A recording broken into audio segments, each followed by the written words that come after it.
Hello everyone, good morning. কেমন আছো তোমরা সবাই? আসবে তোমরা প্রত্যেকে ভালো আছো আর আমরাও ভালো আছি। আর আমার মাও এখন মোটামুটি সুস্থ আছে। তো আজকের দিনটা হচ্ছে বুধবার আর টাইম হচ্ছে ওই 9টা থেকে 9:30। আমি সব কিছু গুছিয়ে দিলাম হসপিটাল থেকে। মানে মা বলে দিয়েছে কী কী লাগবে কী কী লাগবে না, একটা দুটো নাইটি লাগবে। তো আমি সেইগুলো সমস্ত কিছু গুছিয়ে দিয়েছি। গুছিয়ে দিয়ে দিকে দেখাচ্ছে যে আমার ঘর ঠর একদম সব কিছু পরিষ্কার করা হয়ে গেছে। আর আয়নায় একটু নিজেকে দেখিয়ে নিলাম। আর আমি যাচ্ছি না, যেহেতু আগের দিন না হসপিটাল থেকে মার অনেক জামা কাপড় দিয়েছে, তো এবার ওইগুলো তো কাচাকুচি করতে হবে। আর তার থেকে বড় কথা, বাবা বলছে যে তুই এত হুড়োপাড়া করে কাজ করছিস, করে আবার হসপিটালে যাবি, তোর শরীর খারাপ হয়ে গেলে কে দেখবে। সেহেতু বাবা আমাকে আর নিয়ে গেল না, তো বাবা একা একাই গেল মানে হসপিটালে মাকে দেখতে। আর এখন আমার মা আগের থেকে একটু বেশি, মানে একটু ভালো আছে, হাঁটতে চলতে পারছে, উঠে বসতে পারছে, কথা বলতে পারছে। আমাকে ফোন করেছিল, তো আমি মায়ের সাথে কথা বললাম। তো যাই, এদিকে যাচ্ছে হচ্ছে দুধ আনতে। অনেক দিন হয়ে গেল এই চাপের জন্য চা তো খাচ্ছি, কিন্তু দুধ চাটা না ঠিকঠাক মতন খাওয়া হচ্ছে না। সেহেতু ভাবলাম যে চলো আজকে একটুখানি দুধ চা খাওয়া যাক। তো আমি একটু দুধ চা, মানে দুধটা এনেছি, কিন্তু এখন আমি চাটা খাইনি। চাটা খাবো হচ্ছে পরে।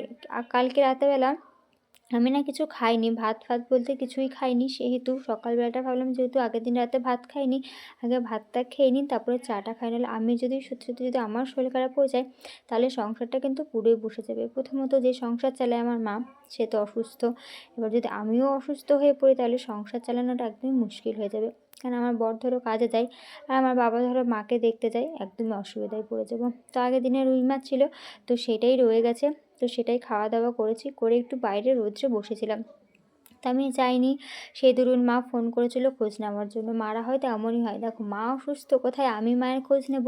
তা না, মা আমাকে হসপিটাল থেকে ফোন করেছে আমি কেমন আছি কী করছি জানার জন্য, আমি ঠিকঠাক আছি কিনা। সত্যি এই অসুস্থতার মধ্যেও মা কিন্তু আমার খোঁজটা বরাবরই রেখেছে। মারা হয়তো সত্যি এমন হয় গো। তো যাই হোক, ওখানে আমি রোদ্রে দাঁড়িয়ে দাঁড়িয়ে স্পিকারে দিয়ে কথা বলছিলাম। সাথে আমার ঠাম্মা, তারপর হচ্ছে পাড়ার সবাই, প্রত্যেকে কথা বললো আমার মায়ের সাথে। মা কথা বললো, কিন্তু বেশি কথা বলতে পারছিল না, সেহেতু ফোনটা কেটে দিয়েছিলাম। তো ওখান থেকেই খেতে দিচ্ছে, কারণ এতদিন তো খেতে দিচ্ছিল না, শুধু স্যালাইন দিচ্ছিল। তো মোটামুটি খেতে দিয়েছে। আজকে বাবা মাকে নিয়ে হাঁটিয়েছে, একটু তো শরীরটাও নাড়াচাড়া না করলে অসুবিধা হয়ে যাবে। তো যাই হোক, এই কথা বলতে বলতে দেখো আমার অনেক কটা কিন্তু কাজ হয়ে গেল। অনেক কটা বলতে বাসন মাজলাম, যেইগুলো সকালবেলা বাবা খেয়ে গেছিলো, আমি খেলাম, সে বাসনগুলো মাজা হয়েছিল না। সেহেতু তখন তো জল চলে গেছিলো, তাই জল আসার আগে, মানে জল আসার সাথে সাথে আমি বসে পড়েছি কাজগুলো করতে। প্রথমে বাসন মেজে নিলাম, তারপরে মা যেদিনকে গেছিলো হসপিটালে অ্যাডমিট হতে, সেদিন যে শাড়ি, নাইটি, ব্লাউজ, সায়া যা যা পরে গেছিলো, প্রত্যেকটা কিছু পাঠিয়ে দিয়েছে। তো ওইগুলো আমি মেজে নিচ্ছি, কেচে নিচ্ছে। আর এইদিকে দেখেছো বিড়াল এতবার জ্বালাচ্ছে আমাকে, কি বলবো, জ্বালাতে জ্বালাতে একদম পাগল করে দিচ্ছে জ্বালানা তো। আর এইদিকে দেখো আমি ছোটো গামলাটা ফেটে গেছে, আমার মনে ছিল না গো। তা ওই গামলাটাতে যখন আমি জামাকাপড় ভেজাতে যাচ্ছি, তখন দেখছি বাবা এটা তো ভেঙে গেছে, এটা তো আর ভেজানো যাবে না। তাই আবার বড় গামলাটা বার করলাম। আর এদিকে আমি কার সাথে কথা বলছি বলো তো? আমাদের বাড়ির যে ছোট্ট বোনটা আছে, ওর সাথে কথা বলছি। ও সকালবেলা এসে বলছে, দিদি তুই একা রয়েছিস? আনলাম যে হ্যাঁ। বলছে জেঠু কই? আনলাম জেঠুদের কাছে বম্মাকে দেখতে। বলছে তুই একা? আনলাম যে হ্যাঁ। বলছে তাহলে আমি তোর সাথে সারাদিন গল্প করব। ওই যে বলেছে। আর আজকে সারাটা দিন, মানে রাত রাত না, মানে দুপুর পর্যন্ত ও কিন্তু আমার সাথে সাথেই ছিল। আমি কী করছি না করছি সেইটুকুনি ও সব সময় আমার সাথে ছিল। যতটুকুনি পড়াতে এসেছে ওই আধা ঘন্টা 1 ঘন্টা ততক্ষণই আমার সাথে ছিল না, বাদবাকি পুরো টাইমটাই আমার সাথেই ছিল আজকে। তো যাই হোক, এদিকে দেখো সমস্ত কিছু সুন্দর মতন করে কেচে নিচ্ছি। আর এইটা কি বলতো, ভীষণ পরিমাণে ভারী হয়ে গেছিলো। আমার তো সত্যি কথা বলতে অভিজ্ঞতা নেই শাড়ি এরকমভাবে ধোয়ার, যেহেতু আমি শাড়ি খুব একটা পরি না, আর যাবার শাড়ি পরি মা তো সব ধুয়ে দেয়। আর এখন তো সব আমাকে ধুতে হচ্ছে, একটু ভারী ভারী লাগছিলো। তো যাই হোক, এদিকে আমার দেখো শাড়ি, তারপরে যা যা ছিল জামা কাপড় সব কিছু না ধোয়া হয়ে গেছে। এবার আমি যেহেতু হসপিটালে যাচ্ছি না, তো আমার কটা একটা মতন চুড়িদার ছিল, সেটাও আমি ধুয়ে দিয়েছি, ধুয়ে ওটাকে বাইরে মেলেছি। আর শাড়িটাকে নিয়ে এসেছি এই টিনের শেডে নিচে রাখতে। দেখেছো, এই যে বললাম না বোনটা আমার সাথে সাথে ঘুরছে, আমার বোনটা। আর এই দেখো, দেখেছো এইখানেও চলে এসেছে, যেই দেখেছে ক্যামেরা চলছে, ব্যাস হাত দেখানো শুরু হয়ে গেছে। ছোটো বাচ্চা তো, ও তো বোঝে না, ও কিন্তু হাত দেখাতে শুরু করে দিয়েছে। মানে আমি যেখানে যেখানে যাচ্ছি ও ঠিক সেখানে সেখানেই যাচ্ছে। তো যাই হোক, এদিকে দেখো ভালো মতন আগে কলতলাটা পরিষ্কার করে নিচ্ছে জল টল ঢেলে, নাহলে কী হবে বলতে, নাহলে কী হবে বলো তো, এমনিতেও স্যাঁতস্যাঁতে হয়ে রয়েছে। আর তার মধ্যে আমি যেহেতু এখন কাচাকুচি করছি, সেই ফ্যানটা রয়েছে, যদি ভালো করে না ধুই আর যদি বাই চান্স আমি পড়ে যাই, তখন কিন্তু ওই কোমর টোমর ভেঙে যাবে, তখন আর একটা বিপদ হবে। সেহেতু আগে আমি ভালো মতন ওই জায়গাটা পরিষ্কার করে নিলাম। আর ওখানে যেহেতু মার্বেল পাতা, বুঝতে পারছো মার্বেলটা কিন্তু প্রচণ্ড পরিমাণে স্লিপ হয়। আর দেখবে হাওয়াই চটিগুলো অনেক দিন ইউজ হয়ে গেলে সেই হাওয়াই চটিগুলো না পাতলা হয়ে যায়। আর এই হাওয়াই চটিটা আমার ওই বাড়ির থেকে আনা হয়েছে, এই বাড়িতে হাওয়াই চটি ছিঁড়ে গেছিলো, সেই দরুন আমাকে আবার আনতে হয়েছে। তো এদিকে মা তো নেই, তাই আমি তো মানে খুব একটা উঠোন ফুটুন ঝাড় দিচ্ছিলাম না। তা কালকে দেখলাম যে না অনেকটাই নোংরা হয়েছে, তাই ঝাড় দিয়ে নিই। যেহেতু আজ বুধবার আর গতকাল হবে বৃহস্পতিবার, বৃহস্পতিবার বুঝতেই পারছো অনেকটাই কাজ থাকে, লোন থাকে, তাই ভাবলাম আজকে ঝাড়টা দিয়ে নিই। কাল যদি এবার টাইম না পাই, যেমন ভাবনা তেমন কিন্তু কাজ, যেমন ভাবনা তেমন কাজ বলতে বলতে দেখো এদিকে সমস্ত আমার ঝাঁটফাট দেওয়া হয়ে গেছে। আমার বর তো সকালবেলা টিফিন নিয়ে ভাত টাত খেয়ে দিয়ে চলে গেছে। আর আজ আমি একটু লেটে উঠেছিলাম, যেহেতু মায়ের কাছে যাব না বলে। আর আগের দিনে না ভাত করা ছিল, যেহেতু আমি বললাম রাতেরবেলা ভাত খাইনি, সে ভাত মাছের ঝোল ছিল, ওটা আমার বর খেয়ে প্লাস নিয়ে গেছে, আমার বরের হয়ে গেছিলো। তারপর উঠে বাবার জন্য গরম গরম ভাত বসেছিলাম, তো আমি আর বাবা ওই গরম ভাত খেয়ে নিলাম। খেয়ে দিয়ে নিয়ে তারপর আমি আমার মতন কাজে লেগে গেলাম। তখন তোমরা দেখলে যে বাবা চলে গেল। আর সকালবেলায় না ভিডিও করতে পারি না, কারণ আমি যখন উঠি তখন প্রচণ্ড পরিমাণে অন্ধকার থাকে গো, এবং অন্ধকারে সেহেতু আর ভিডিও করা হয় না। তো জায়গা থেকে স্নান পুজো আমার সমস্ত কিছু কমপ্লিট হয়ে গেছে। এখন বসেছি মাছ রান্না করতে। ওহো দেখো এত কথা বললাম, তোমাদের তো বলাই হলো না, আজ বাবা এনেছে আমুদি মাছ গো, সেই আমুদি মাছটা করব। কি বলতো এখন যেন কিছু মনে থাকছে না। এই বাড়িতে এলে তো আমি সবসময় আমার মায়ের সাথে থাকি, মায়ের সাথে কথাবার্তা বলি, যেখানে যাই মায়ের সাথেই যাই। আর এখন একা একা আমাকে সব জায়গায় যেতে হচ্ছে, একা একা সব কিছু করতে হচ্ছে, তো একদম ভালো লাগছে না গো। আজ দিয়ে কিন্তু 4 দিন হয়ে গেল আমি মাকে ছাড়া রয়েছি। মাকে ছাড়া যে রয়েছে কী যে কষ্ট হচ্ছে সেটা হয়তো যারা থাকে তারাই বোঝে। খুব কষ্ট হচ্ছে গো, মাকে ছাড়া থাকতে থেকে থেকে তো আমি কেঁদেও ফেলছি, এতটাই পরিমাণে কষ্ট হচ্ছে, ভালো লাগছে না মাকে ছাড়া থাকতে। যতই বড় হই না কেন দেখবে মায়ের মানে ওই টানটা কিন্তু থেকেই যায়। বড় হয়ে গেছি থেকে থেকে তো কেঁদে ফেলছি, আমার এত কষ্ট লাগছে মায়ের জন্য।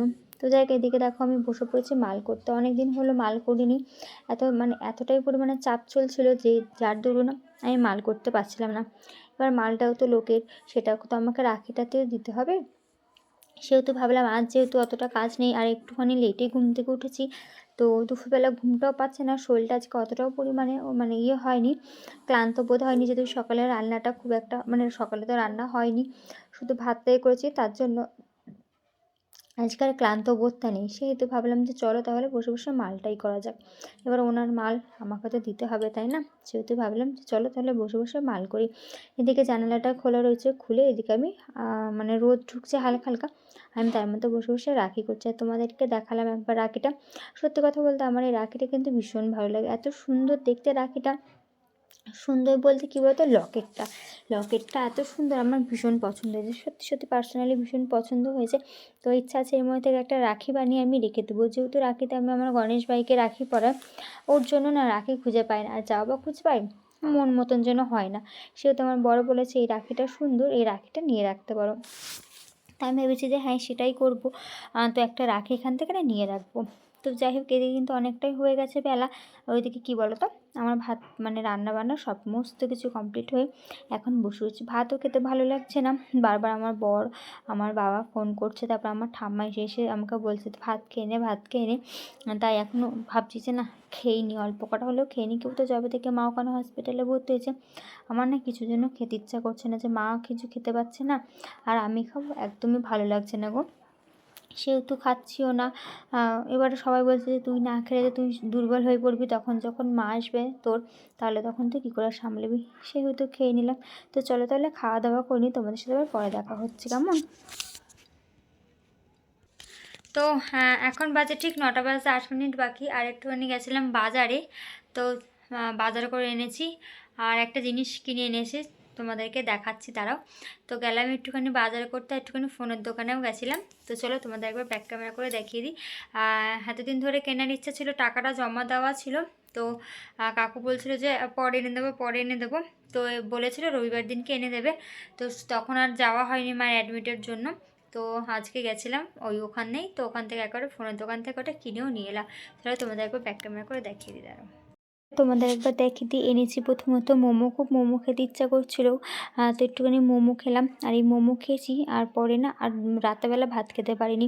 আর এদিকে দেখো রিং লাইটটা এনেছি, অনেকদিন ধরে টাকা দেওয়া ছিল, রবিবার দিনকে যেতে বলেছিল, কিন্তু ওই যে যেহেতু মা রবিবার দিন অ্যাডমিট ছিল, তারপর থেকে তোমরা দেখেছো যে ভিডিও দিতে পারিনি ঠিকঠাক মতন। আর দোকানে গিয়ে আনা তো অসম্ভব একটা ব্যাপার ছিল। আর যেহেতু একটুখানি বাজারে গেছিলাম, সেহেতু ফোনের দোকানে গেলাম, দেখলাম পেয়ে গেছি। এবার রিং লাইটটা হলো, ভেবেছিলাম রিং লাইটটা না এলে ভেবেছিলাম স্ট্যান্ড নিয়ে নেবো, কারণ এখন রিং লাইটটা খালি খালি নিয়ে লাভ নেই, কারণ স্ট্যান্ডটা সবথেকে দরকার।